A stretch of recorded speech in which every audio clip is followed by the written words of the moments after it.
पुंडलिक वर्धे हरी विठ्ठलसी जानते तुकाराम। श्री पंढरीनाथ भगवान की जय। श्री सद्गुरु ज्ञानेश्वर माऊली की जय। जगद्गुरु श्री तुकाराम महाराज की जय। सब संतन की जय। श्री सद्गुरुनाथ महाराज की जय। बंधूंनो, गुढीपाडव्याच्या दिवशी संकल्प केल्याप्रमाणे आपणास साधू संतांची प्रवचन कीर्तन मी रेकॉर्ड केली जी आहेत ती ऐकवण्याची ही माझी सेवा मी सादर करीत आहे। या सेवेमध्ये हे बिलवदळ माझे चौथे आहे। बेळगाव भागात मोठ्या प्रमाणात सामुदायिक पारायण झाली। 4थं वर्ष होता। आज खूप अधिकारी संत आले होते, ती सगळी मी आपणास ऐकवणार आहे। आजच्या बलवदळामध्ये मी हरिभक्तरायण श्री शंकर महाराज खंदारकर यांचे इथं झालेले प्रवचन ऐकवित आहे। आपण त्याचा लाभ घ्यावा। हे प्रवचन 5 मे 5/5/79 साली झालेलं होतं। श्री सद्गुरुनाथ महाराज की जय।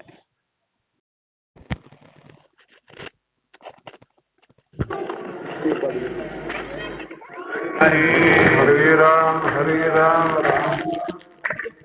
हरे कृष्ण हरे राम राम हरे हरे। हरे कृष्ण कृष्ण कृष्ण हरे हरे। हरे राम राम हरे हरे। हरे कृष्ण कृष्ण हरे राम हरे हरे। हरे कृष्ण कृष्ण कृष्ण हरे हरे। हरे राम हरे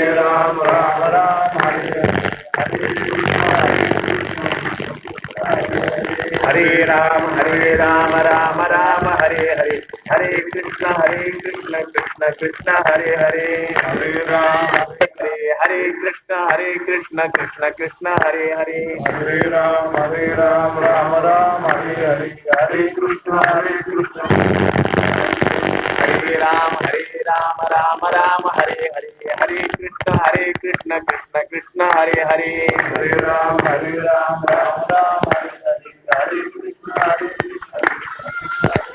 पुंडलीक वरदे हरि विठ्ठल श्री ज्ञानदेव तुकाराम।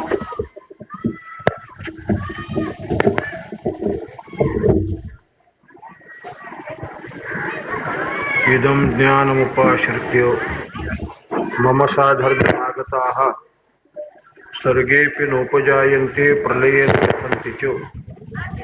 जे माझी या नित्यता जेणे नित्यते पांडुसुता परिपूर्ण पूर्णता माझी आहे।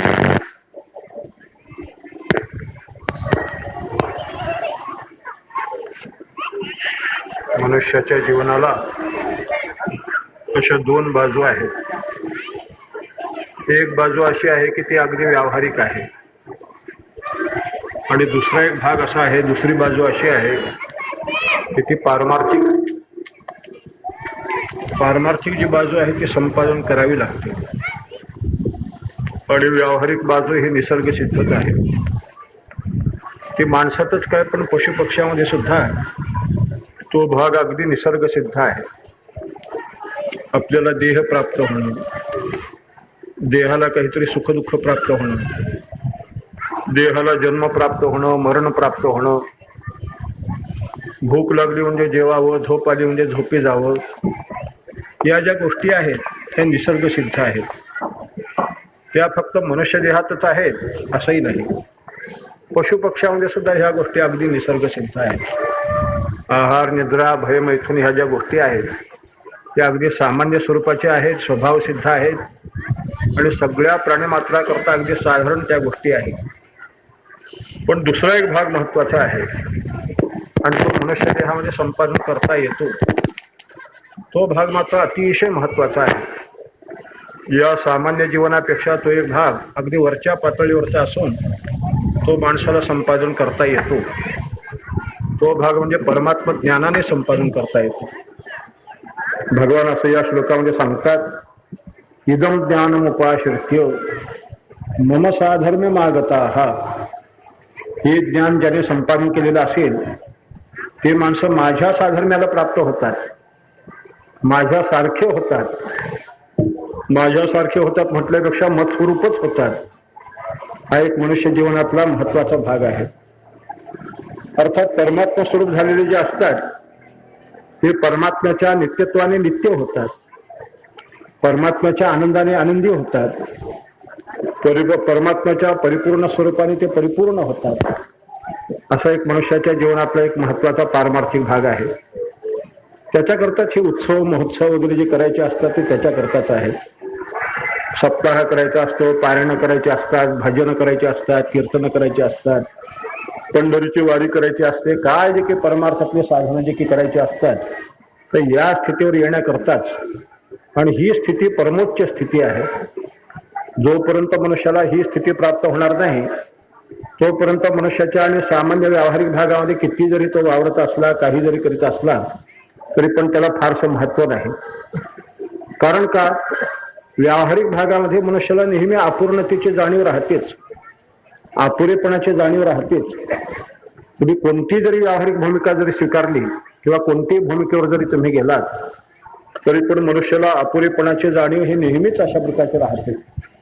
आपण काहीतरी अपूर्ण आहोत याची जाणीव सर्वांना अशा प्रकारची असते. ब्रह्मदेवाच्या स्थानावर गेलेल्या माणसाला सुद्धा अपुरेपणाची जाणीव आहे. मग बाकीच्या तर जाऊच द्या. त्याचं कारण असं आहे की आपण जे काही अस्तित्व जे स्वतःच जे समजत असतो त्या अस्तित्वामध्ये अभावाची जाणीव आहे. देहाच्या रूपाने जरी आपण आज आहे आहे आहे अशा प्रकारचं जरी वाटत असलं, देहाच्या तादात्म्याने आपल्याला आहे अशा प्रकारचा जरी प्रत्यय येत असला तरी पण पुढे चालून आपल्याला अभावाची जाणीव आहे, आपण मरणार ह्याची पण जाणीव आहे. असा प्रकार आहे. कधीतरी आपला प्रध्वंसाभाव होणार आहे, कधीतरी आपला अभाव होणार आहे, कधीतरी आपण मरणार आहोत ह्याची पण त्याच्याबरोबर जाणीव अशा प्रकारची आहे. त्यामुळे आजचं जे अस्तित्व आहे ते नुसतं तकलादू अस्तित्व आहे. हे अस्तित्व केव्हा खलास होईल आणि आपल्या अभावाला केव्हा सुरुवात होईल त्याचं काही नियमच कोणत्याही प्रकारचा नाही. आपल्याला कदाचित वैश्य सुखाची आणि सगळ्या प्रकारची समृद्धी जरी असली तरी पण त्याच्यावर दुःखाची पण जाणीव आहे. सुखाबरोबर जिथे दुःखाची जाणीव असते ते सुख अपूर्ण आहे. अस्तित्वाबरोबर जिथे अभावाची जाणीव आहे ते अस्तित्व सुद्धा मर्यादितच अस्तित्व आहे, ते अपूर्ण अस्तित्व आहे. जिथे ज्ञानाबरोबर अज्ञानाची जाणीव असते ते ज्ञान सुद्धा मर्यादितच आहे. असा प्रकार आहे.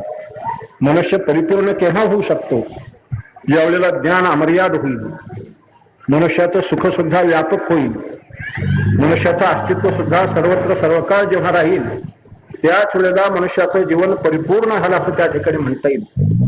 आणि ही परिपूर्णता परमात्म्याच्या परिपूर्णतेनेच परिपूर्णता प्राप्त होऊ शकते. एरवी दुसऱ्या कोणत्याही साधनाने परिपूर्णता प्राप्त होऊ शकत नाही. असा प्रकार आहे. आज जरी आपण देहाने आहे आहे अशा प्रकारचं वाटत असलं तरी पण उद्या कदाचित मरणाची जाणीव आहे. जास्तीत जास्त उतार वयामध्ये तरी मरणाची जाणीव राहतेच. पांढरे केस झाले की मनुष्याला वाटतं की आता आपलं संपत आलेलं आहे, आपण मरणार. जरा कर्ण मुळी सांगू आली गोठी. तुकाराम महाराज म्हणतात ते पांढरे केस कानाजवळ येऊन सूचना करतात की बाबा जवळ आलेलं आहे तुझं, आता तरी काही सावध राहा, असं जणू की सूचना अशा प्रकारची करीत असते. तेव्हा तात्पर्य असं आहे की अभावाची जाणीव होऊ नये अशी मनुष्याला सत्ता प्राप्त व्हावी. ज्याच्यामध्ये मरणाची जाणीव होऊ नये अशी सत्ता मनुष्याला प्राप्त व्हावी.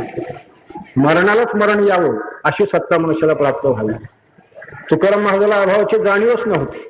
मरण माझे मरून गेले, त्यांचं मरणच मरून गेलेलं असल्यामुळे त्यांची जी सत्ता आहे ती अबाधी सत्ता अशा प्रकारची आहे, व्यापक सत्ता.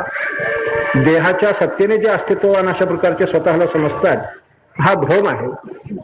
देहाच्या सत्तेने आपण आहो अशा प्रकारचं म्हणणं हा केवळ शुद्ध भ्रम अशा प्रकारचा आहे. कारण पंचमाभूताचं कार्य असलेला देह, जन्माला आलेला देह हा केव्हा तरी मरायचाच असा प्रकार आहे. म्हणून देह साधर्म्याने आपलं साधर्म्य त्या ठिकाणी हे चुकीचं साधर्म्य आहे. परमात्म्याच्या साधर्म्याने आपल्याला साधर्म्य प्राप्त व्हावं. देहाच्या साधर्म्याने जे आपलं जे साधर्म्य आहे ते भ्रामक साधर्म्य आहे, हे चुकीचं साधर्म्य आहे, हे अध्यस्त साधर्म्य आहे. वेदांत शास्त्राच्या भाषेमध्ये बोलायचं आहे तर हे काल्पनिक साधर्म्य आहे, हे खरं साधर्म्य असं त्या ठिकाणी म्हणता येत नाही. आपण देहाशी तादात्म्य ठेवून आहे असं समजत असतो, पण देहाशी तादात्म्य ठेवून जे काही आहेपणा जो आपला असतो या अभावाच्या ह्याच्यामध्ये अभावाचा आणि प्रकार अशा प्रकारचा आहे. कारण देह केव्हा जाईल त्याचं काही नियमच कोणत्याही प्रकारचं नाही. म्हणून मनुष्याला अशी सत्ता प्राप्त व्हावी की देह जरी नष्ट झाला तरी पण परमात्म्याच्या स्वरूपाने सत्ता असावी. तुकाराम महाराज म्हणतात, जगदाकारी झाली सत्ता वारून गेली पराधीनता. तेव्हा ही जी काही परमात्मरूप जी सत्ता आहे ही सत्ता आपल्याला मिळवता येते असा प्रकार आहे. इतकं माणसामध्ये ज्ञान आहे, इतकं माणसामध्ये सामर्थ्य आहे, इतकी माणसामध्ये शक्ती देवाने निसर्गता दिलेली आहे. ब्रह्मावलोक धुषणम मुदमाप देवा, अनेक देहापैकी मनुष्य देहाचं जे वैशिष्ट्य आहे ते याच कारणामुळे अशा प्रकारचं आहे की या देहामध्ये मनुष्याची समजूत फार उंचावत असते. या देहामध्ये मनुष्याला परमात्म ज्ञान संपादन करता येतं आणि मनुष्याला आपली सत्ता अशी व्यापक अशा प्रकारची करून टाकता येते. आपण देहामध्ये मर्यादित आहोत हे लक्षात घ्या. उपाधीशी तादात्म्य ठेवल्यामुळे आपण मर्यादित आहोत. ज्या दिवशी आपण उपाधीशी तादात्म्य सोडून देऊ, परमात्म्याशी जेव्हा एकरूप अशा प्रकारचं होऊ तेव्हा आपण फार मोठे होऊ असा प्रकार आहे. एक गरीब मनुष्य होता, मोठ्या शहरामध्ये बेळगाव सारख्या शहरामध्ये राहणारा होता. त्याचं अगदी घर लहानच होतं, अगदी लहान होतं. 4x8x8 खोली अशा प्रकारची होती आणि तेवढ्यातच त्याचा संसार. पण मौज अशी होती की दोघच होती तेव्हा ते पुरेसं होत होतं. पुढे पुढे 2-4 मुलं बाळी झाली, मुलाचे पण पुढे लग्न झालं, तर ते लहानशी खोली की त्याला पुरेशी पडेना. पण मोठं घ्यायला पैसा नाही, मोठं घर स्वस्तामध्ये मिळण्याची शक्यता नव्हती, पैसाही नाही. तो प्रत्येकाला म्हणायला लागला की माझा संसार आता वाढता झालेला आहे, मुलाचं लग्न झालेलं आहे, त्यामुळे अगदीच घर लहान आहे, काय करावं, जागा मिळत नाही असं तो म्हणायला लागला. एके दिवशी योगायोगाने कुठला तरी एक महात्मा फिरत फिरत फिरत सहज आला आणि त्याच्या दाराशी सहजच तो बसला. त्या महात्म्यालाही तो म्हणायला लागला. वास्तविक त्याला म्हणून काही उपयोग नव्हता, पण तो आपल्या व्यावहारिक दृष्टीने तो म्हणायला लागला की माझं घर बुवाजी फारच लहान आहे, काय करावं, मोठं घर मिळतच नाही असं तो म्हणायला लागला. तो महात्मा मोठा अंतर्मुखवृत्तीचा, मोठा विचारी, मोठा उदात्त विचाराचा अशा प्रकारचा होता. त्याने सांगितलं की तुला मोठं घर करायचं का? हो झालं, मोठं घर करायचं आहे. असं कर, त्या घराच्या 4ही भिंती पाडून टाक, म्हणजे सगळ्या 8 दिशेपर्यंत तुझंच घर होऊन जाईल असा प्रकार आहे. त्या गोष्टीतलं स्वारस्य इतकंच आहे की आपण देहामुळे मर्यादित आहोत हे लक्षात घ्या. उपाधीशी तादात्म्य ठेवल्यामुळे आपलं मर्यादित स्वरूप आहे, आपलं स्वरूप संकुचित अशा प्रकारचं आहे. पण हा संकुचितपणा जर त्या ठिकाणी काढून टाकला तर आपण परमात्मा स्वरूपाने फार मोठी, आपल्यापेक्षा जगामध्ये दुसरा कोणी मोठाच नाही. तुकाराम महाराज म्हणतात मी केवढा आहे, अनोरणीया ठोकडा तुका आकाशा एवढा. महाराज सांगतात मी आकाशापेक्षा देखील मोठा अशा प्रकारचा आहे. अशा मनुष्याला मोठं होता येतं, ते विचाराने होता येतं, ज्ञानाने होता येतं. हे काही असं क्रियेने त्या ठिकाणी होऊ शकत नाही. क्रियेने जो मोठेपणा प्राप्त झालेला असतो त्या मोठेपणाच्या पोटी आणि पुन्हा लहानपणही पण अशा प्रकारचा आहे. तुम्ही उद्या राष्ट्रपती जरी झालात, मंत्री जरी झालात तरी पण किती दिवसाचे?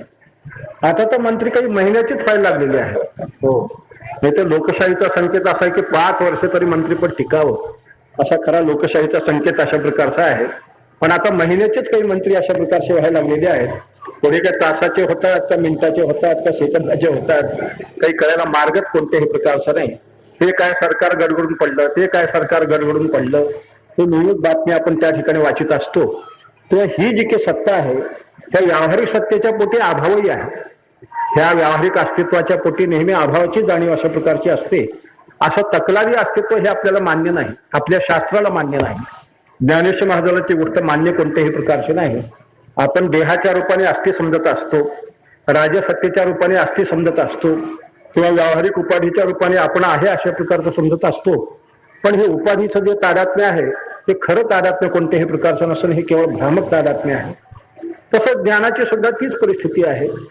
आपल्या एका विशिष्ट अशा प्रकारच्या बुद्धीशी आपलं तादात्म्य असल्यामुळे आपण स्वतःला समजत असतो आपण फार मोठे शहाणे, फार मोठे ज्ञानी. पण बुद्धीशी तादात्म्य ठेवून असलेले जे ज्ञान आहे ते ज्ञान सुद्धा शेवटी मर्यादितच आहे. बुद्धीच मुळामध्ये मर्यादित असल्यामुळे बुद्धीमध्ये असलेलं ज्ञान हे सुद्धा नेहमी मर्यादितच अशा प्रकारचं राहणार. या ज्ञानाच्या पोटामध्ये सुद्धा अज्ञानाची जाणीव आहे, हे लक्षात घ्या. माणसं स्वतःला मोठे बुद्धिवादी, तार्किक शहाणे अशा प्रकारचे जर समजत असले तरी पण त्या शहाणपणाच्या पोटी सुद्धा तितकाच मूर्खपणा असतो, तितकंच अज्ञान असतं, तितकंच मनुष्याला त्या ठिकाणी पुष्कळ अजाणीव अशा प्रकारची असते. जाणीवेच्या पोटी अज्ञान हे सुद्धा तितक्याच प्रमाणामध्ये अशा प्रकारचं आहे. खऱ्या अर्थाने वेदांत शास्त्राचा सिद्धांत असा आहे की मूलाज्ञान जरी एक असलं तरी पण तुलाज्ञान मात्र अनंत अशा प्रकारचे आहे. तत्त पदार्थावच्छिन्न चैतन्याश्रित अज्ञान जे असतात ते किती अज्ञान आहेत हे काही कळायला मार्गच कोणत्याही प्रकारचा नाही. इतके अज्ञान मनुष्याला असंख्य असतात. माणसं जास्त शहाणी असतात तर जास्त मूर्ख असतात. शहाणे फार कमी, म्हणजे शहाणपणाच कमी असतो, मूर्खपणाच जास्त अशा प्रकारचा असतो. जितके वाळूचे कण आहे, जितके आणि पृथ्वीतले परमाणू आहेत, तितकं मनुष्याला अज्ञान अशा प्रकारचं असू शकतं. माणसाने जास्त शहाणपणाचे घमंड मारणं अगदी चुकीचं अशा प्रकारचं आहे. माणसाच्या बुद्धीमध्ये ज्ञान जे असतं हेच कमी अशा प्रकारचं असतं. हे पदव्या ज्या असतात की नाही, शाळा कॉलेजमध्ये जे काही पदव्या ज्या मिळतात ते पदवीच मुळामध्ये ज्ञानाची मर्यादा दाखवतात. त्यानं जरी मी मोठा शहाणा झालं जरी वाटत असलं तरी पण त्या पदवीतूनच माणसाचं ज्ञान हे किती मर्यादित आहे ते त्या ठिकाणी सहजच अशा प्रकारचं सिद्ध होत असतं. एम ए झाला, ज्या विषयामध्ये तो एम ए झालेला असेल तेवढ्या पुरतच त्याचं ज्ञान, बाकीच्या विषयामध्ये तितकाच तो अज्ञानी पण अशा प्रकारचा असतो.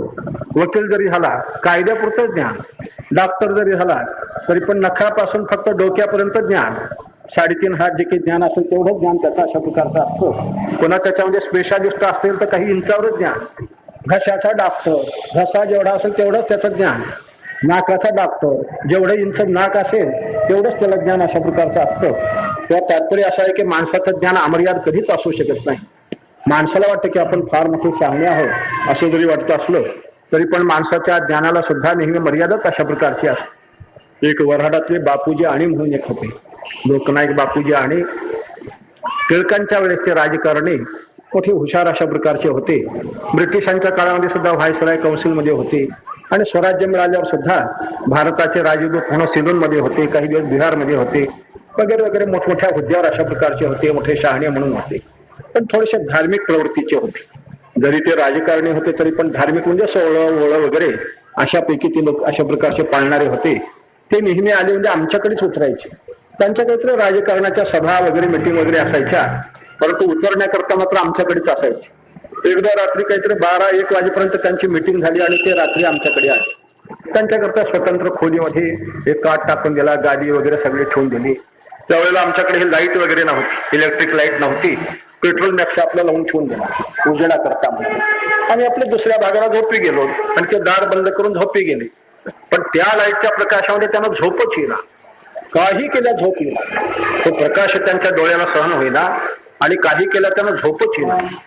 शेवटी त्यांनी ते बत्ती विझवण्याचा प्रयत्न केला, पण ते काय फिरवलं म्हणजे विसतं हेच त्यांना कळेना. त्याच्यातलं काय फिरवलं म्हणजे विसतं हेच त्यांना कळेना. त्याने सांगितलं, आम्हाला तरी काय कल्पना आहे.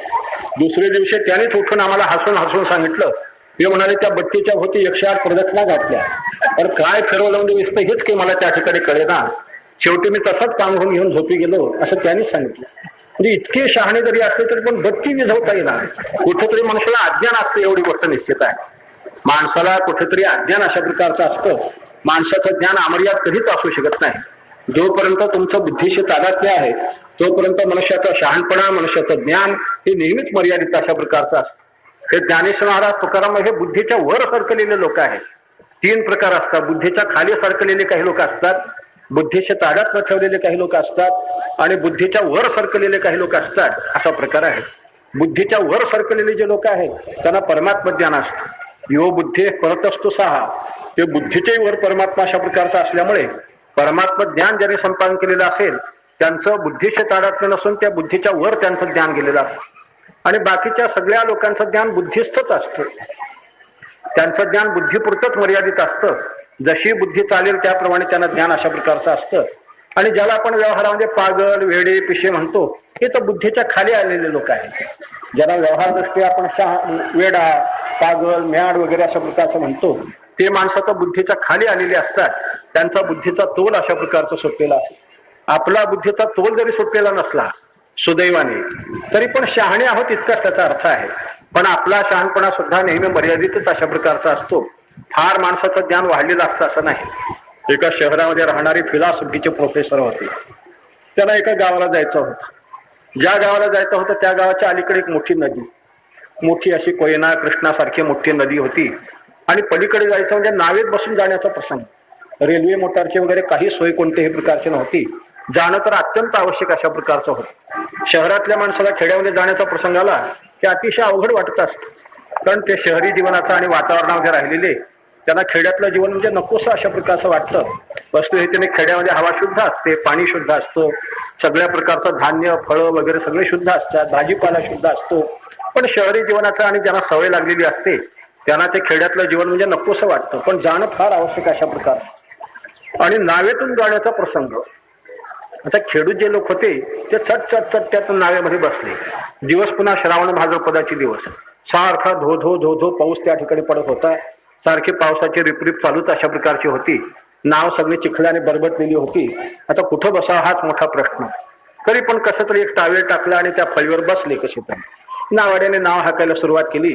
त्याने त्याला प्रश्न विचारायला सुरुवात केली. का रे तू काही शाळेमध्ये शिकलास का? हा नसता उपद्व्या. आपल्याला पलीकडे जायचं, आपलं सरळ पलीकडे जावं, पण नसता उपद्व्याप अशा प्रकारचा त्याने सुरू केला की तू काही शाळेमध्ये शिकलास का?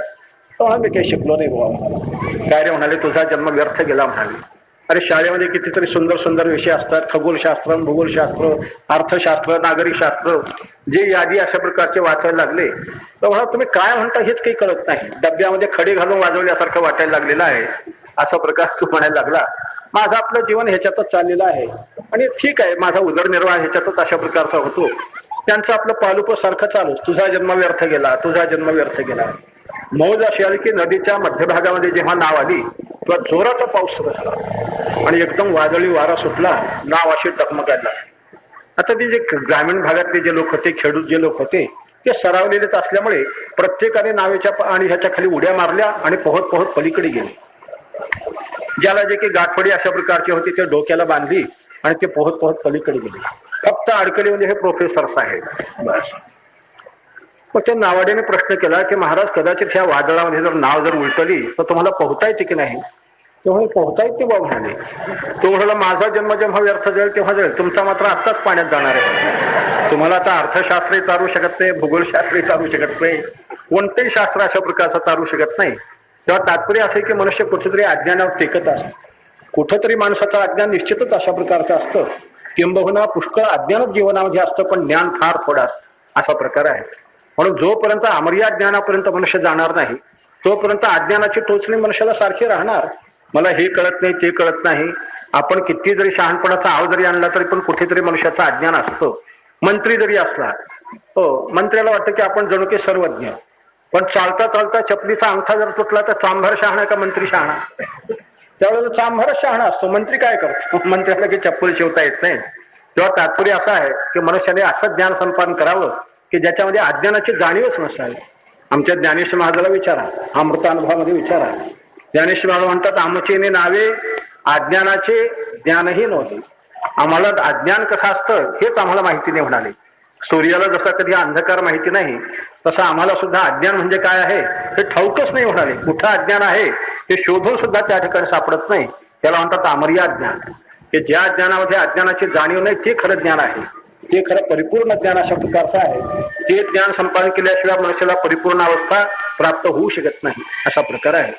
म्हणून सत्तेच्या बाबतीमध्ये सुद्धा आपण अपूर्ण आहोत, ज्ञानाच्या बाबतीमध्ये सुद्धा आपण अपूर्णच अशा प्रकारचे आहोत, सुखाच्या बाबतीमध्ये सुद्धा आपण अपूर्णच अशा प्रकारचे आहोत. किती जरी वैश्विक सुख जरी मिळवलं तरी पण त्याच्यामध्ये कुठे ना कुठेतरी दुःखाची टोचणी असते, दुःखाची जाणीव असते. त्या सुखाबरोबर दुःखाचं साहचर्य निश्चितच अशा प्रकारचं असतं. दुःखरहित सुख असं तुम्हाला विषयामध्ये कधी त्या ठिकाणी भोगता येणं शक्य नाही. ज्ञानेश्वर म्हणतात, या विषयाच्या ठाई एकनिष्ठता कही नाही, दुःख आणि काही सुखही दिसे. तुम्हाला केव्हा सुख दिसेल तर तेव्हा दुःखही पण अशा प्रकारचं त्या ठिकाणी दिसेल असा प्रकार आहे. जिथे असं लाईटचं डेकोरेशन केलेलं असतं की नाही, इथे तसं आहे की नाही मला कल्पना नाही, पण ते लहान लहान बल्ब जे असतात ते असे विसतात, पुन्हा प्रकाशित होतात, पुन्हा विसतात, पुन्हा प्रकाशित होतात. जिथे विवाह वगैरे मंडप असतो किंवा तमाशे वगैरे असतात, सिनेमा असतात, त्या ठिकाणी असे लाईटचं डेकोरेशन केलेलं असतं आणि ते बल्ब पुन्हा विसतात, पुन्हा प्रकाशित होतात. तसं संसारामध्ये सुखदुःखाचे सारखे उघडझाप चालू असते. एकदा मुलगा गोड बोलतो तर एकदा शिवेही देतो बापाला, हे विचारू नका. एकदा बायको गोड बोलते तर एकदा शिवेही पण देते, एकदा चहा करून जेव काय म्हणते, एकदा आणि दुसरंच काहीतरी अशा प्रकारचं बोलते. किंवा संसारामध्ये अशा सुखदुःखाचं परिवर्तन सारखं अशा प्रकारचं चालू असतं. नेहमीच मनुष्याला निर्घळ सुख आहेच असं त्या ठिकाणी निश्चित ठरवता येत नाही, असा प्रकार आहे. दुःखही पण असतं आणि एका दुःखाने अनंत सुख मारले जातात.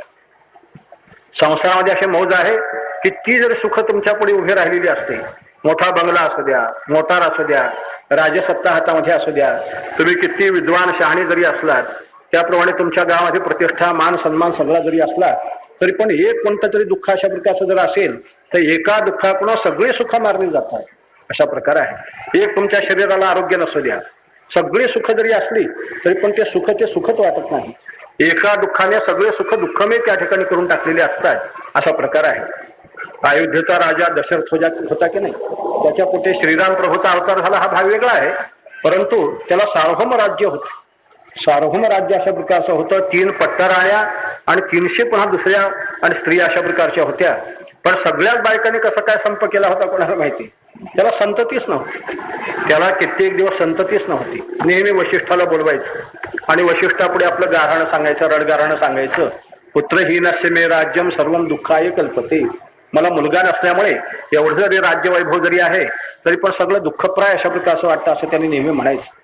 इतकी सगळे सुख, राजसत्ता आहे, शरीर सुदृढ आहे, स्त्रिया पुष्कळ आहेत, सगळ्या प्रकारचं सुख जरी होतं तरी पण दुःखाची जाणीव अशा प्रकारची होते. एक मुलगा नव्हता, फक्त एक मुलगा नसल्यामुळे सगळ्या सुखाला एका दुःखाने त्या ठिकाणी मारून टाकले जाते, असा प्रकार आहे. सगळ्या सुखाचे मुडदे त्या ठिकाणी एक दुःख त्या ठिकाणी नाहीसं करीत असतं, असा प्रकार आहे. असं सुख असावं की एका सुखाने सगळं दुःख मारल्या जावं. आपलं परमार्थशास्त्र जे शिकवतं हे शिकवतं की एकच सुख असं मिळवा, एकच ठोक अशा प्रकारचं सुख मिळवा की ज्या सुखामुळे अनंत दुःख जरी तुमच्या पुढे उभे राहिली तरी पण त्या दुःखाचं सुद्धा स्वागत होईल, त्या दुःखाचं सुद्धा सुखामध्ये रूपांतर होईल. ते दुःख रूपाने जाणीव सुद्धा कोणत्याही प्रकारची होऊ देणार नाही, अशा प्रकारचं सुख मिळवा. ते म्हणजे परमात्मा सुख आहे. परमात्मा सुखाने जे सुखी झालेले असतात, परमात्म्याच्या आनंदाने जे आनंदी झालेले असतात, त्यांना जगापुढे किती जरी दुःख जरी असलं तरी पण त्या दुःखाची रूपाने जाणीव सुद्धा कोणत्याही प्रकारची होत नाही, असं एक सुख आहे. ते म्हणजे परमात्मा सुख आहे. भगवंताचं म्हणणं आहे का, म्हणजे तुम्हाला ही गोष्ट पटेल.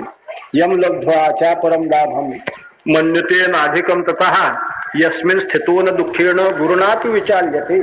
यम लब्ध्वा, ज्या परमात्मा सुखाला प्राप्त झाल्यानंतर मनुष्याला किती जरी गुरुतर अशा प्रकारचे दुःख जरी प्राप्त झाले तरी पण त्या दुःखाने तो विचलित होतच नाही, त्या दुःखाने तो दुःखी होतच नाही. एअर कंडिशन मध्ये बसलेले जे माणसं असतात त्यांना बाहेर किती थंडी पडू द्या, किती उन्हाळा अशा प्रकारचा असू द्या, त्याला जशी जाणीव होत नाही. तसं एकच सुख अशा वृत्तीचं आहे की ज्या सुखामध्ये मनुष्य एकदा स्थित अशा प्रकारचा झाला, ज्या सुखामध्ये एकदा मनुष्य निमग्न झाला की पुन्हा त्याला किती जरी दुःख जरी असले तरी पण ते दुःखाची दुःखरूपाने जाणीवच कोणत्याही प्रकारची होत नाही, असं एक जगामध्ये सुख आहे बरं का. पण दुःखाने सुख मारलेलं बरं का एका सुखाने दुःख मारलेलं बरं? एका सुखाने दुःख मारावं असा प्रकार आहे. एका दुःखाने सगळं सुख त्या ठिकाणी नष्ट झाल्यापेक्षा एका सुखाने सगळं दुःख त्या ठिकाणी नष्ट व्हावं याला जास्त महत्व अशा प्रकारचं आहे. आपल्या जीवनामध्ये कोणतं तरी दुःख अशा प्रकारचं निश्चित असतंच आणि त्या दुःखाने किती जरी व्यवहारामध्ये सुख जरी संपादन केलं तरी पण त्या दुःखाने सुख मारले जातं. त्या सुखाची सुखपणाने जाणीव कोणत्याही प्रकारची होत नाही, अशा प्रकार आहे. व्यवहारामध्ये सुद्धा पुष्कळ गोष्टी अशाच प्रकारच्या असतात की कोणतं तरी एक दुःख निश्चितच असतं. आपण सगळे दुःख टाळून कोणतेही सुख त्या ठिकाणी भोगू शकत नाही.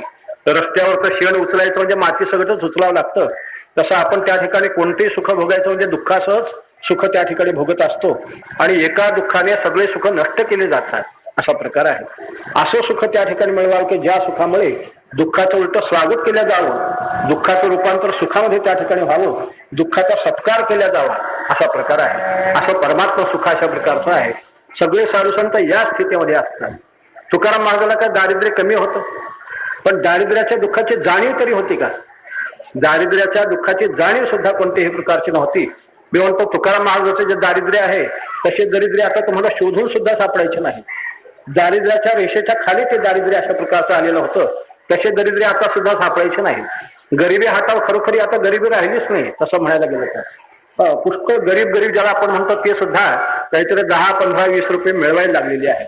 अगदी उपाशी पोटी राहणारे असे गरीब नाहीतच. तुकाराम महाराजाला 15 दिवस फाकी पडत होते. अशी परिस्थिती होती. पण दारिद्र्याची जाणीवच नव्हती. तुका म्हणे जीवा थोर झाले सुख, नाठवे हे भूक तहान काही. एकच सुख असं त्यांनी मिळवलेलं होतं की ज्या सुखामुळे दुःखाची दुःखरूपाने जाणीव सुद्धा कोणत्याही प्रकारची नव्हती, अशी स्थिती आहे. त्यांच्या जीवनामध्ये सगळं अगदी पूर्णविराम, समाधान असा प्रकार आहे. एकदा तुकाराम महाराज पंढरीला गेले. मौज म्हणून तुम्हाला सांगतो, एकदा म्हणजे एकदा, एका वेळेला. एकदा म्हणजे एकदाच गेले असा त्याचा अर्थ नाही, एका वेळेची गोष्ट. तर असं त्या ठिकाणी देवाचं दर्शन घेतल्यानंतर देव म्हणाले का हो तुकाराम महाराज, तुमच्या घरी दुष्काळ पडलेला असं मी ऐकलेलं आहे. तुमच्या भागाला फार मोठा दुष्काळ पडलेला आहे आणि तुमचं दिवाळी पण निघालेला आहे, व्यापार धंदा बसला असं मी ऐकलेलं आहे. तुमची बायको पण फार कर्कश बोलते असं मी ऐकलेलं आहे आणि देवामध्ये तुम्हाला मान सन्मान प्रतिष्ठा वगैरे कोणत्याही प्रकारची राहिली नाही असं मी ऐकलेलं आहे. अगदी खरंय का? तुकाराम महाराज म्हणाले, तुला सर्वज्ञ अशा प्रकारचं तुला असल्यामुळे तुला सांगण्याची काही गरजच नाही. न सांगता तुम्हा कळव येते अंत. तू सर्वज्ञच आहेस, त्यामुळे माझ्या परिस्थितीची तुला एकूण एक जाणीव अशा प्रकारची आहे. पण माझी काही तक्रार आहे का? दिवाळी निघाल्याची तक्रार आहे का? दुष्काळ पडल्याची तक्रार आहे का? सांग. तक्रारमुळेच अशा प्रकारची नाही, असा प्रकार आहे. आपलं सगळं जीवन तक्रारीच असतं. आपल्या जीवनामध्ये नेहमी तक्रार तक्रार तक्रार, हे नाही ते नाही, नाहीपणाची जाणीव जास्त असते. आणि तुकाराम मागव नाहीपणाची जाणीवच नाही, असा प्रकार आहे. बरे झाले देवा निघाले दिवाळी, पूर्णविरामच. तिथेच पूर्णविराम देऊन टाकलेला आहे.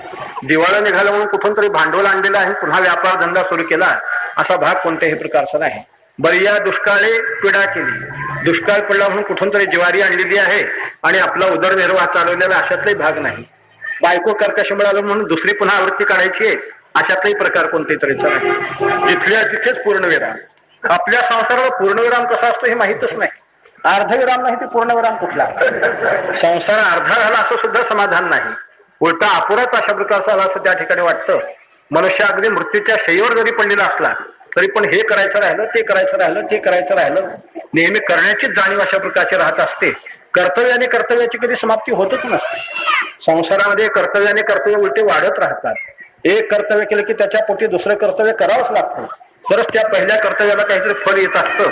दुसरं कर्तव्य जर नाही केलं तर पहिलं कर्तव्य मातीमूल अशा प्रकारचं होत असतं. असं कर्तव्यातून दुसरं कर्तव्य, दुसऱ्या कर्तव्यातून तिसरं कर्तव्य सारखं अशा प्रकारचं वाढतच राहतं. नुसती विहीर खणून चालेल का?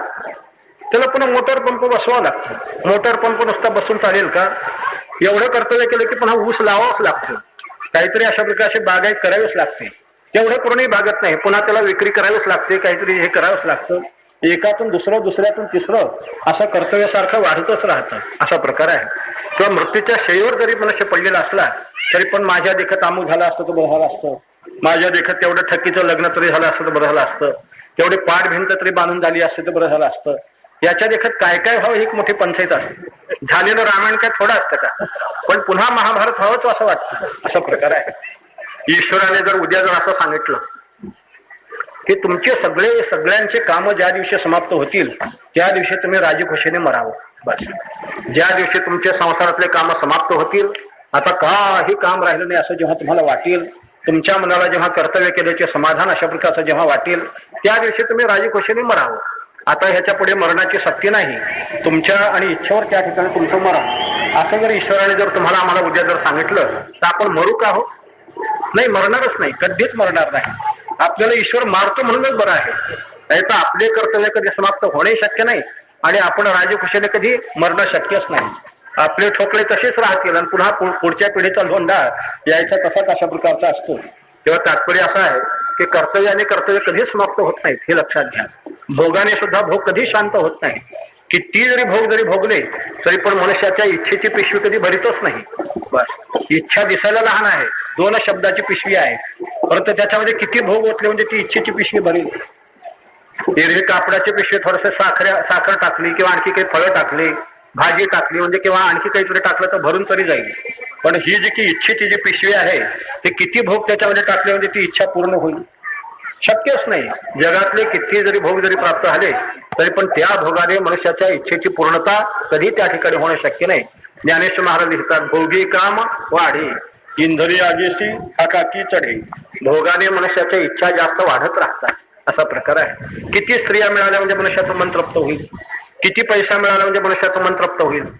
सांगा, इथे सगळ्यांनी उत्तर द्यावं. आता मी प्रवचन बंद करतो, पण मला नाही वाटत की इतका पैसा मिळाला म्हणजे समाधान वाटेल असं कोणी श्रीमंताने आणि सांगून टाकावं, पण असं होऊ शकत नाही. असा प्रकार आहे. किती पैसा मिळाला तरी पण मनुष्याला मिळावाच असं त्या ठिकाणी वाटत. असा प्रकार आहे.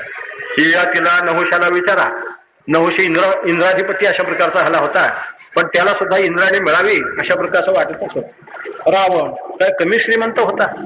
त्यानंतर जगाच्या इतिहासामध्ये रावणा इतका श्रीमंत झालाच नाही. फार अफाट संपत्ती अशा प्रकारची रावणाची होती. तुकाराम महाराज त्यावेळेला लंकेचे प्रेसिडेंट होते का काय होते कोणाला माहिती. त्याने बरोबर रावणाच्या घराची नोंद करून ठेवलेली आहे. 1 कोटी घरे जेथे काशी आणि तांब्याची, शुद्ध कांचनाची 7 कोटी. 7 कोटी घरं नुसती सोन्याची होती. 7 कोटी घरं. आजच्या भावामध्ये काय त्याचे पैसे झाले असतील बघून घ्या. घरी जाऊन फार झालं तर हिशेब करा. किती घरं असतील, काय नाही, किती बाय कितीचे अशा प्रकारचे असतील. तेव्हा तात्पर्य असं आहे की इतकी त्या ठिकाणी संपत्ती होती. खरी गरिबी हटवली रावणानेच.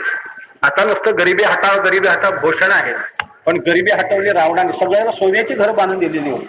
झोपड्या सुद्धा नव्हे, पावसाळ्यात वाहून जाणाऱ्या अशा झोपड्या सुद्धा नव्हे, सोन्याची घरं त्या ठिकाणी बांधून दिलेली होती. इतकी संपत्ती, पण समाधान नाही. 80,000 बायका.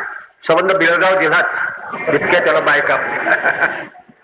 एकाने मला परवा विचारलं केव्हा भोगीत असेल हो. म्हटलं तुला का त्याची काळजी? तुला त्याची काळजी करण्याचं कारणच ते. रावणाची काळजी रावणालाच अशा प्रकारचे राहू दे. पण इतक्या बायका जरी होत्या तरी पण सीता मातोश्रीविषयी काय अभिलाष असा, पुन्हा सीता पळून नेण्याची काय इच्छा व्हावी. त्याचा अर्थच असा आहे की काही काही चरित्रातून काही काही बोध घेण्यासारखे असतात की भोगाने मनुष्याची इच्छेची पूर्तता कधीच होऊ शकत नाही. कधीच मनुष्य पूर्ण अशा प्रकारचा होऊ शकत नाही. भोगाने मनुष्याची इच्छा जास्त वाढतच राहते.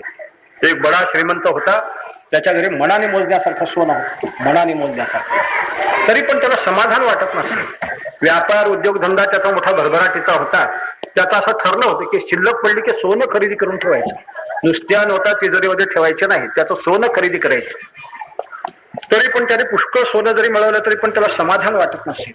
मग त्याने काय केलं, गिरीबालाजीला जाऊन, तिरुपतीला जाऊन त्या ठिकाणी तपश्चर्येला सुरुवात केली.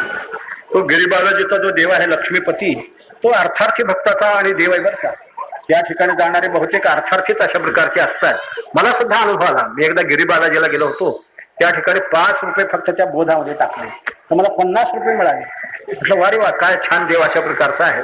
आपला पंढरीचा जो देव आहे तो आपला गरीबाचा देव आहे. देव सोयरा देव सोयरा देव सोयरा दिनाचा. तो भक्ताने संसार करू देत नाही ना, आपणही संसार करीत नाही असा तो माया निवृत्त अशा प्रकारचा देव आहे. तो असा संन्यासी स्वरूपाचा अशा प्रकारचा देव आहे.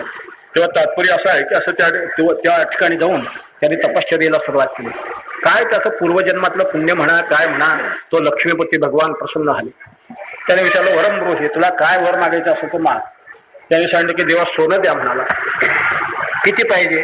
पुष्कळ पुष्कळ पुष्कळ सोनं द्या म्हणाला. मग देवाने आपल्या अंगावरचे सगळे अलंकार त्याच्याकडे ठेवून मोठा एवढा मोठा ढीग झाला, घेऊन जा म्हणाला. तेव्हा देव इतकंच का म्हणाला, मी तर तुम्हाला पुष्कळ मागितलेलं आहे. ते काय फक्त 2-4 गाड्या सोने म्हणाला, ह्याच्यापेक्षा काही जास्त नाही. पण देवाने लक्ष्मीला बोलावलं. लक्ष्मीच्या अंगावर जेवढे अलंकार होते तेही देऊन टाकले. त्याचा एवढा मोठा ढीग अशा प्रकारचा झाला. तर मला देवा इतकंच का म्हणाला, फारच कृपण दिसता म्हणाला. पण मी तर तुम्हाला पुष्कळ मागितलेलं आहे, हे तर फारच थोडं सोनं दिसतं. आता देवाने द्यायचं कबूल केलेलं होतं. देव म्हणाले पंचायतच झाली. पण देवाने त्याला हात धरून मेरू पर्वतावर नेला आणि मेरू पर्वताच्या माथ्यावर सांगितलं की हा मेरू पर्वत नुसता सोन्याचा आहे बरं का, हा दगड मातीचा सुद्धा नाही, अगदी प्युअर सोन्याचा अशा प्रकारचा मेरू पर्वत आहे. आणि हा आजपासून उद्या तुझ्या मालकीचा करून टाक, याचं रजिस्ट्रेशन तुझ्या नावाने. तो म्हणाला देवा इतकंच का म्हणाला. मग मात्र देवाने कपाळ बडून घेतलं. देव म्हणाले आता मात्र हद्द अशा प्रकारची आली. तुला मेरू पर्वत येऊन सुद्धा जर समाधान वाटत नसेल तर ह्याच्यापेक्षा द्यायचे तरी किती, याच्यापेक्षा द्यायचे तरी किती. आता माझ्या इष्टतेमध्ये जेवढं होतं तेवढं तुझ्या पायी अर्पण केलं, याच्यापेक्षा आता द्यायचे तरी किती. ज्ञानेश्वर महाराज लिहितात बरं का, तैसी तृष्णा वाढीन लिया मेरूही हाता आलिया तरी म्हणे एखादिया दारुणा वळभू. ज्ञानेश्वर महाराज म्हणतात मेरू पर्वत जरी हाताशी आला तरी पण तो सुद्धा मनुष्याला कमीच वाटत असतो, तो सुद्धा मनुष्याला अपुराच अशा प्रकारचा वाटत असतो. त्यामुळे व्यावहारिक जीवनामध्ये जोपर्यंत तुम्ही वावरत आहात तोपर्यंत तुमच्या जीवनामध्ये अपूर्णतेची जाणीव आहे. तोपर्यंत तुम्हाला मी पूर्ण झालो असं कधीच त्या ठिकाणी वाटणं शक्य नाही.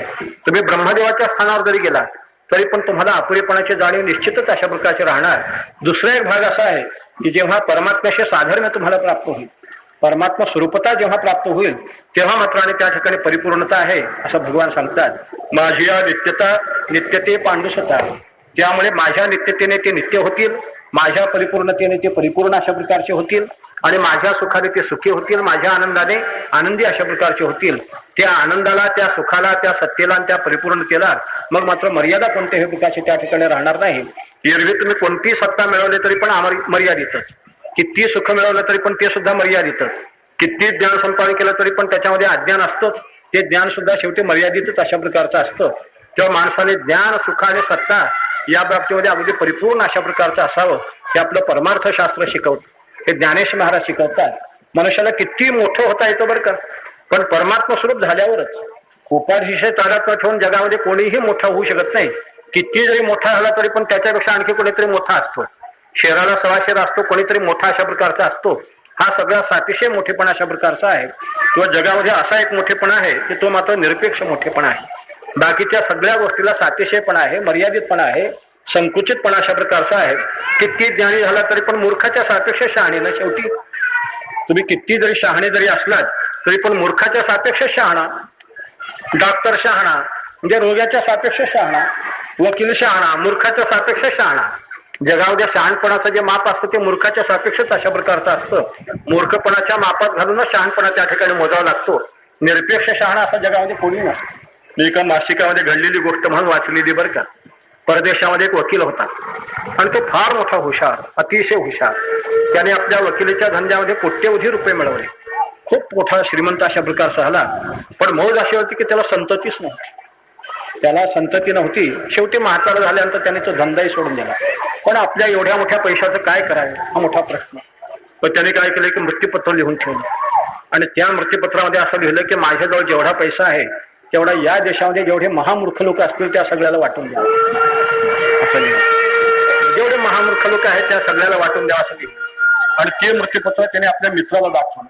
म्हणाले मी असं मृत्यूपत्र करून ठेवलेलं आहे. तो म्हणा अरे हे काय करून ठेवलं. म्हणाले एखाद्या सामाजिक कार्याला देऊन टाक, एखाद्या संस्थेला देऊन टाक, एखादा आणखी काहीतरी तू आपल्या हाताने काहीतरी कार्य अशा प्रकारचं करून टाक. परत हे मूर्खाला कशामुळे पैसे द्यायचे. तर म्हणाला मला पैसे देणारे जे होते ते मूर्खच होते म्हणाला. त्यामुळे ज्याचे त्याला पैसे परत करणे हे माझं कर्तव्य अशा प्रकारचं आहे. तेव्हा तात्पर्य असं की जगामध्ये सगळ्या गोष्टीची अपूर्णताच असते. शहाणपणा जरी असला तरी पण मूर्खाच्या सापेक्षच असतो. तेव्हा माणसाने परमात्म्याच्या नित्यतेने नित्य अशा प्रकारचं व्हावं. जे माझी या नित्यता तेणे नित्यते पांडुसता परिपूर्ण पूर्णता माझी याची. असं परमात्मा स्वरूपाने मनुष्य खरा नित्य होतो, खरा परिपूर्ण होतो, खरा आनंदी अशा प्रकारचा होतो. आणि व्यावहारिक बाजू जेव्हा असते, व्यवहाराकडे जेव्हा तुमचं जीवन अशा प्रकारचं झुकलेलं असतं तेव्हा अनित्यतेची जाणीव आहे, अपूर्णतेची जाणीव अशा प्रकारची आहे, दुःखाची जाणीव आहे. तुम्हाला एकच गोष्ट सांगतो ना, अटूप घेतो. मला वाटते वेळ झालेली आहे तरी पण तुमची क्षमा मागून आणि एकच गोष्ट सांगतो. धर्मराजाने जेव्हा अश्वमेध यज्ञ केला तेव्हा त्या अश्वमेध यज्ञामध्ये खूपच लोक जेवले. अगदी पंचपक्वानाचा रोज बेत लक्षावधी लोक जेवले. खूपच अन्नदान अशा प्रकारचं त्या ठिकाणी झालं. तेव्हा अश्वमेध यज्ञाचं अमृत स्नान वगैरे सगळं झालं, पूर्णाहुती झाली आणि एके दिवशी धर्मराजाच्या राज्यसभेमध्ये बसलेले होते. दुसरी पण प्रधान वगैरे दुसरे काही प्रतिष्ठित लोक बसलेले होते. धर्मराजाला किंचित अभिमान झाला की काय मोठा अश्वमेध यज्ञ झाला, केवढा मोठा अन्नदान अशा प्रकारचं झालं, किती अतिथी तृप्त अशा प्रकारचे आले, कितीतरी भिकाऱ्यांना आणि त्या ठिकाणी अन्न अशा प्रकारचं मिळालं. याबद्दल धर्मराजाला किंचित अभिमान झाला आणि ते आपल्या यज्ञाची स्तुती करायला लागले. इतक्यामध्ये त्या सभागृहामध्ये एक मुंगूस निघाला. त्या मुंगसाचा अर्धांग सोन्याचं होतं आणि अर्धांग हाडकातड्याचंच होतं. नेहमी जसे मुंगूस असतात तसं त्याचं ते अर्धांग होतं आणि अर्धांग मात्र आणि त्याचं डोक्यासगट अर्धांग सोन्याचं झालेलं होतं. ते दृश्य पाहिल्यावर धर्मराजाला फारच आश्चर्य वाटलं. म्हणजे ब्रह्मदेवाच्या सृष्टीमध्ये असा कसा मुंगूस जन्माला आला, त्या अर्धांग सोन्याचं कसं. तो सगळ्या लोकांना विचारायला लागला. कोणालाच काही त्याचा उलगडा त्या ठिकाणी होईना. शेवटी त्या मुंगसालाच मनुष्यवाणी निर्माण झाली आणि त्या मनुष्यवाणीतून त्यांनी असं सांगितलं की माझा अर्धांग सोन्याचं काय झालं त्याचा एक इतिहास आहे म्हणाले आणि तो इतिहास मी तुम्हाला सांगतो. नंतर त्या मुंगसाने आपला इतिहास सांगायला सुरुवात केली. म्हणजे तुमच्याच या राज्यामध्ये एक ब्राह्मण आहे, फार मोठा विरक्त आहे, अत्यंत सदाचार संपन्न आहे, मोठा वैदिक आहे, मोठा भगवत अशा प्रकारचा आहे, अत्यंत धर्मनिष्ठ अशा प्रकारचा आहे आणि तो कपोटवृत्तीने जीवन जगत असतो. त्याच्या घरी 4 माणसाचा कुटुंब आहे. ते स्वतः, त्याची बायको, मुलगा आणि सून असे 4 माणसं त्याच्या घरी आहेत. पण तो कपोतवृत्तीने अशा प्रकारचं जगत असतो. कपोतवृत्ती म्हणजे तुम्हाला कदाचित कल्पना नसेल, शेतामध्ये खळे वगैरे झाल्यानंतर जे काही दाणे जे राहतात, धान्य जे शिल्लक अशा प्रकारचं जे पडत असतं ते वेचून आणायचं आणि त्याच्यावर जगायचं. किंवा बाजारामध्ये बीट वगैरे झाल्यानंतर जे काही बाजारामध्ये जे धान्य इकडे तिकडे सांडीवंडी जे पडलेलं असतं ते वेचून आणायचं आणि त्याच्यावर जगायचं. अर्थात घरामध्ये संग्रह तर मुळीच नसायचा. कुठेतरी असं धान्य क्वचित केव्हा तरी मिळायचं आणि त्याच्यावरच उपजीविका तो चालवित असे.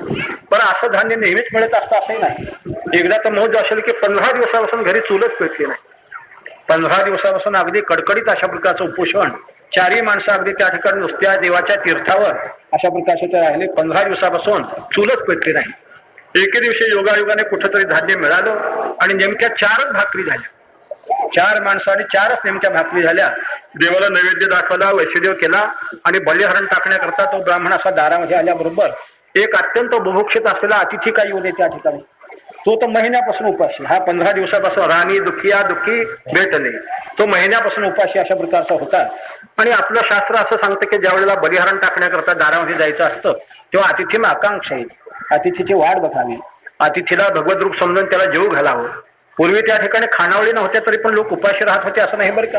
कोणी जरी कोणाच्या घरी जरी गेला तरी पण भगवत रूप समजून आणि अतिथीला देव मानून त्या ठिकाणी जेवू घालीत असत. अशी आपली संस्कृती अशा प्रकारची आहे. खानावळी हॉटेल्स नव्हते म्हणून की लोक उपाशी राहत होते अशातला भाग नाही. उलट पवित्र शुद्ध चांगलं सद्भावनेने लोक त्या ठिकाणी जेवू घालीत असत असं आपली संस्कृती अशा प्रकारची सांगते, धर्म सांगतो.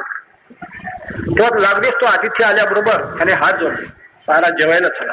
त्यालाही त्याचीच अपेक्षा होती. त्यालाही कोणीतरी जेवायला चला म्हणणाऱ्याचीच अपेक्षा अशा प्रकारची होती.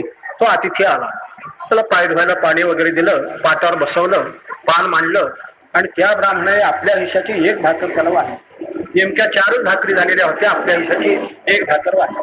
आता तो कितीतरी दिवसाचा बुभुक्षित अशा प्रकारचा, त्याने एक भाकर तर अगदी चटणी सरशी खाऊन टाकली. पुन्हा एखादी भाकर असली तर आणा म्हणाला. ब्राह्मण पाकगृहामध्ये गेला आणि ढसाढसा रडायला लागला. त्याला वाटलं तर माझ्या बायकोच्या हिशाची कशी वाढायची. बायको जरी झाली तरी पण शेवटी प्राणीच आहे ना, त्याच्यावर सुद्धा दया करणं अत्यंत आवश्यक आहे. ती सुद्धा 15 दिवसापासून उपाशी आहे, तिच्या तोंडची तरी भाकर कशी वाढायची.